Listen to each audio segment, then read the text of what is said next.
Welcome back to SPC Chem Tutor.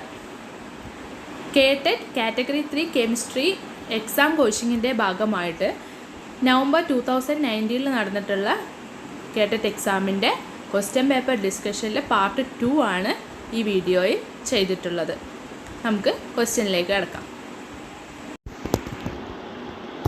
The second question, 14th question, the second group element which does not give flame test is option A magnesium, option B calcium, option C barium, option D strontium. The correct answer is option A magnesium. Flame test is a quantitative method to detect the presence of certain elements according to their characteristic absorption spectrum. അതായത് flame ടെസ്റ്റിൽ ഓരോ എലമെൻസിനെയും അതിൻ്റെ absorption സ്പെക്ട്രത്തിൽ ഉള്ള difference അനുസരിച്ച് നമുക്കതിനെ identify ചെയ്യാൻ പറ്റും. അപ്പോൾ നമ്മൾ സാധാരണയായിട്ട് ലാബിലൊക്കെ ചെയ്യുന്നതാണ് കാൽഷ്യം, ബേരിയം, സ്ട്രോൺഷ്യം. കാൽഷ്യത്തിന് ഐഡൻറ്റിഫൈ ചെയ്യുന്നത് അതായത് അതിൻ്റെ കോൺസെൻട്രേറ്റ്, അതായത് നമുക്ക് തന്നിട്ടുള്ള സോൾട്ട് കോൺസെൻട്രേറ്റ് HCl വെച്ചിട്ട് പേസ്റ്റ് ഉണ്ടാക്കിയിട്ട് അത് നമ്മൾ ഒരു ഗ്ലാസ് റോഡ് വെച്ച് ചെറുതായിട്ടൊന്ന് ഡിപ്പ് ചെയ്ത് നമ്മൾ ഫ്ലെയിമിൽ വെക്കുന്ന സമയത്ത് അത് ബ്രിക്ക് റെഡ് കളറാണ് വരുന്നതെങ്കിൽ നമുക്ക് പറയാം ഇതിൽ കാൽഷ്യം ഉണ്ടെന്ന്. പിന്നെ സ്ട്രോൺഷ്യം ആണെന്നുണ്ടെങ്കിൽ ഗ്രീൻ കളറാണെന്നുണ്ടെങ്കിൽ സ്ട്രോൺഷ്യം ആണെന്ന് പറയാം. ക്രിംസൺ റെഡ് ആണെന്നുണ്ടെങ്കിൽ സ്ട്രോൺഷ്യം എന്ന് പറയാം. ഗ്രീൻ കളറാണെന്നുണ്ടെങ്കിൽ ബേരിയം ആണെന്ന് പറയാം. അങ്ങനെ അതിൽ മഗ്നീഷ്യം ഫ്ലെയിം ടെസ്റ്റ് വെച്ചിട്ട് ഐഡൻറ്റിഫൈ ചെയ്യാത്ത സെക്കൻഡ് ഗ്രൂപ്പ് എലമെൻറ്റ്. താഴെ കൊടുത്തിരിക്കുന്ന ടേബിളിൽ കുറച്ച് എലമെൻറ്റ്സും അതിൻ്റെ കറസ്പോണ്ടിങ് ഫ്ലെയിം ടെസ്റ്റിലെ കളറും കൊടുത്തിട്ടുണ്ട്. ലിഥിയം റെഡാണ്, സോഡിയം യെല്ലോ ഓറഞ്ച് റീജിയനിലാണ് കളർ തരുന്നത്, potassium pink colour, rubidium red colour, caesium blue or violet, in between blue violet, calcium it's brick red, strontium red, barium pale green, copper blue green region, lead grayish white region. So the correct answer is option A magnesium. Then second question, which of the following metal liberates hydrogen when it reacts with dilute HCl? First option copper, second zinc, option C silver, option D Au gold. The correct answer is option B zinc.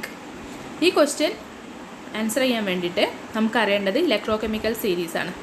Electrochemical series എന്ന് പറഞ്ഞിട്ടുണ്ടെങ്കിൽ A series which represents an arrangement of various electrodes in the increasing order of their standard reduction potential.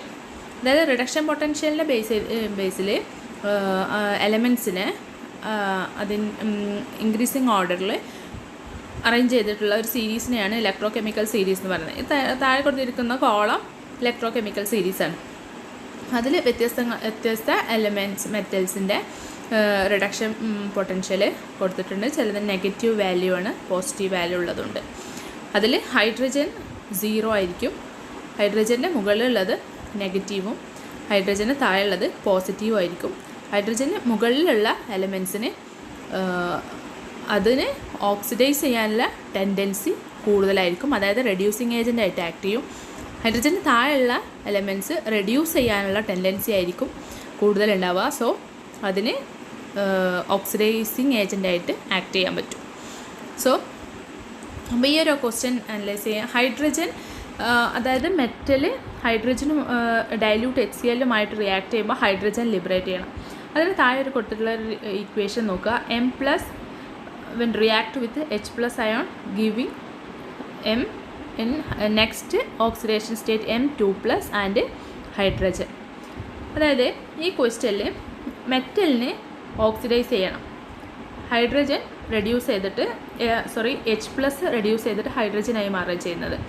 അതിൽ ഏത് മെറ്റലിനാണ് പെട്ടെന്ന് oxidise ചെയ്യാനുള്ള tendency ഉള്ളത് അതിനായിരിക്കും കൂടുതൽ hydrogen liberate ചെയ്യാനുള്ള ടെൻഡൻസി ഉണ്ടാവുന്നത്. So the metal which lies above the hydrogen in the electrochemical series are stronger reducing agent than hydrogen.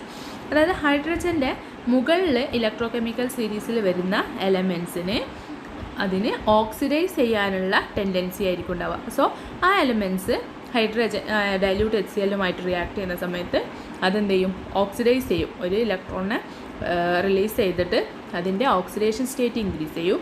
So ആ റിലീസ് ചെയ്യുന്ന ഇലക്ട്രോണ് H+ അയാണ് ആക്സെപ്റ്റ് ചെയ്ത് 2 ഹൈഡ്രജൻ ആറ്റം കമ്പൈൻ ചെയ്തിട്ട് ഹൈഡ്രജൻ ഗ്യാസ് ഉണ്ടാവുകയും ചെയ്യും. ഇതാണ് അവിടെ കിടക്കുന്ന റിയാക്ഷൻ. സോ ഹൈഡ്രജൻ്റെ മുകളിൽ ഹൈഡ്രജൻ്റെ ഇലക്ട്രോഡ് പൊട്ടൻഷ്യലിൻ്റെ മുകളിലുള്ള ഇതിനെ ആയിരിക്കും അതിൻ്റെ ടെൻഡൻസി. അപ്പോൾ ഈ ഓപ്ഷനിൽ പറഞ്ഞിട്ടുള്ളത് കോപ്പർ, സിങ്ക്, സിൽവർ, ഗോൾഡാണ്. അപ്പോൾ ഈ ടേബിൾ നോക്കിയാൽ അറിയാം ഹൈഡ്രജൻ്റെ താഴെയാണ് ഏത് കോപ്പറും സിൽവറും ഗോൾഡും കിടക്കുന്നത്. ഹൈഡ്രജൻ്റെ എലിമെൻറ്റിൻ്റെ മുകളിലാണ് ഉള്ളത് ഓപ്ഷൻ സിങ്ക് മാത്രമേ ഉള്ളൂ. അപ്പോൾ സിങ്കിനാണ് ഇതിൽ ഓക്സിഡൈസ് ചെയ്യാനുള്ള ടെൻഡൻസി കൂടുതലായിട്ട് വരുന്നത്. സോ അപ്പോൾ zinc metal HCl dilute HCl react ചെയ്യുമ്പോഴായിരിക്കും ഹൈഡ്രജൻ ഗ്യാസ് ഈസി ആയിട്ട് പ്രൊഡ്യൂസ് ചെയ്യുന്നത്. So the correct answer is option B, zinc. 16th question. The allotrope of carbon which has a layer structure is option A diamond, option B fullerene, option C coke, option D graphite. Correct answer is option D graphite. കാർബണിൻ്റെ രൂപാന്തരങ്ങളാണ് allotrope means രൂപാന്തരങ്ങൾ. ഒരു എലമെൻറ്റിന് വ്യത്യസ്ത forms.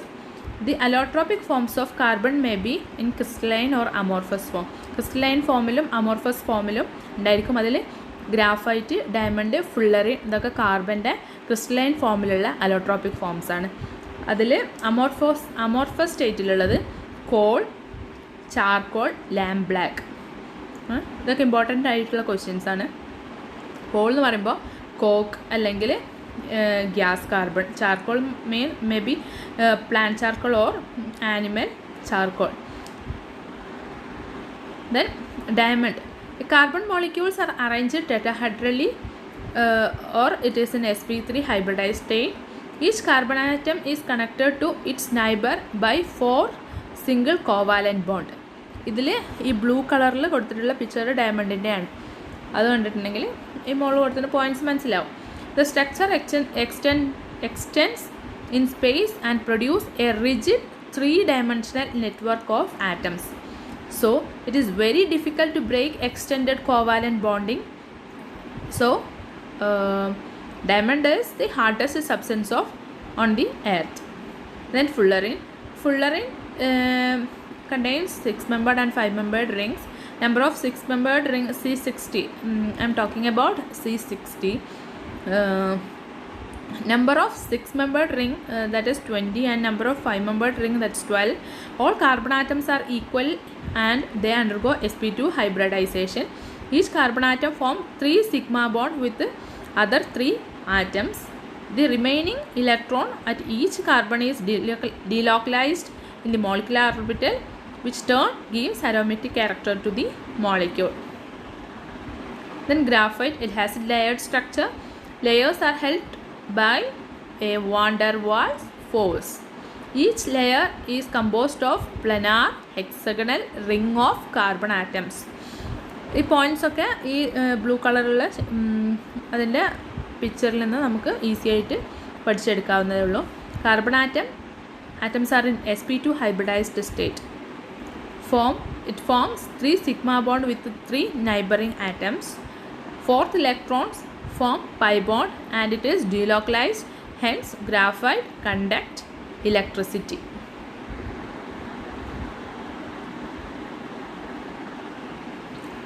Seventeenth question.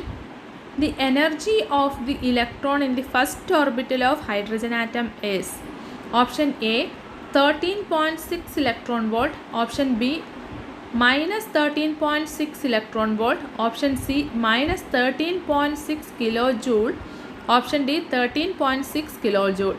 The correct answer is option B minus 13.6 electron volt. ഈ question analyse ചെയ്യാൻ വേണ്ടിയിട്ട് നമ്മൾ ബോർ എനർജി ആണ് കൺസിഡർ ചെയ്യുന്നത്. Bohr energy of an electron in an orbital is expressed in electron volt can be expressed as minus z square m e raised to 4 divided by 8 n square h square epsilon 0 square, where z is the atomic number, n is the orbit, m mass is the charge of electron, h is the Planck's constant. So constant എല്ലാം കൂടി calculate ചെയ്തിട്ട് നമുക്ക് കിട്ടുന്ന value ആണ് -13.6 then z square by n square. So for hydrogen atom, Z equal to 1 and N equal to 1. That's obtained from the above question. And on calculating, this is equal to minus 13.6 electron volt. So the correct answer is option B. 18th question. The bond dissociation enthalpy is highest for option A chlorine bond, option B carbon bond, option C hydrogen bond, option D oxygen bond. The correct answer is option C hydrogen bond.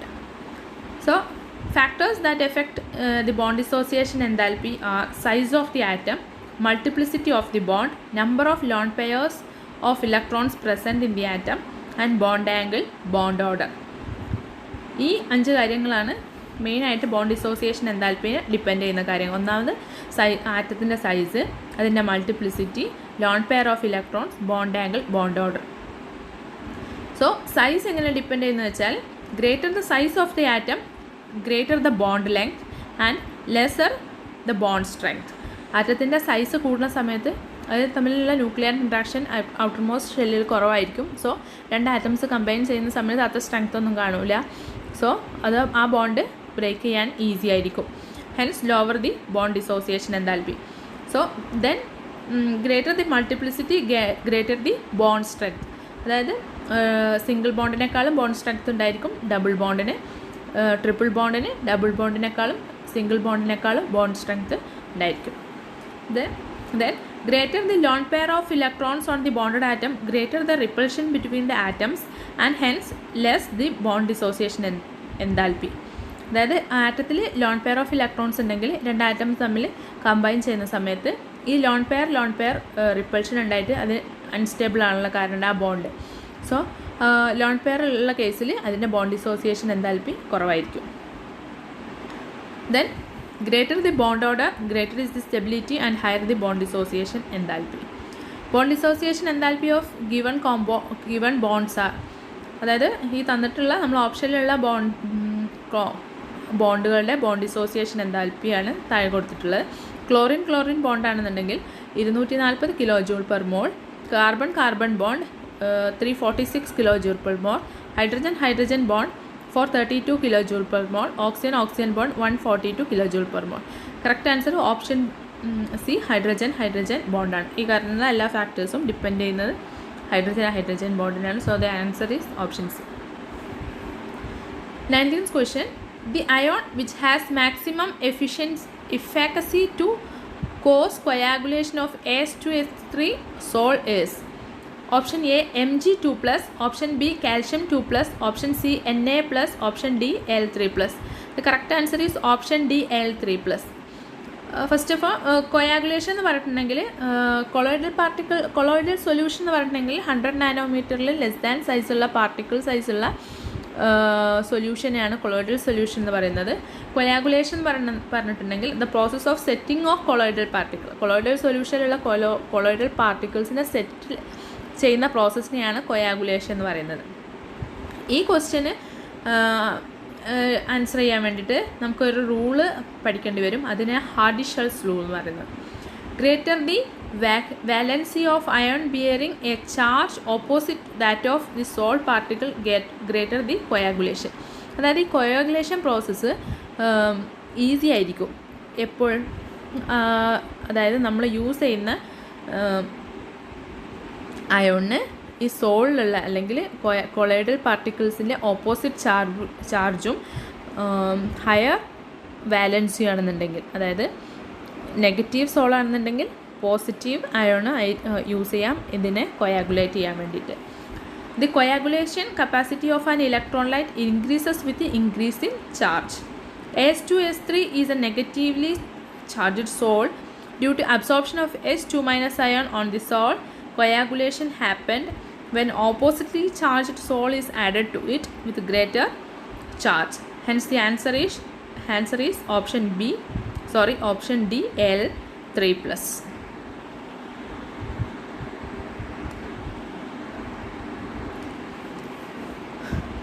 Question number 20. Unit of surface tension is option A Newton per meter, option B Newton meter square, option C Newton meter, option D Newton meter square. Correct answer is option A, Newton per meter.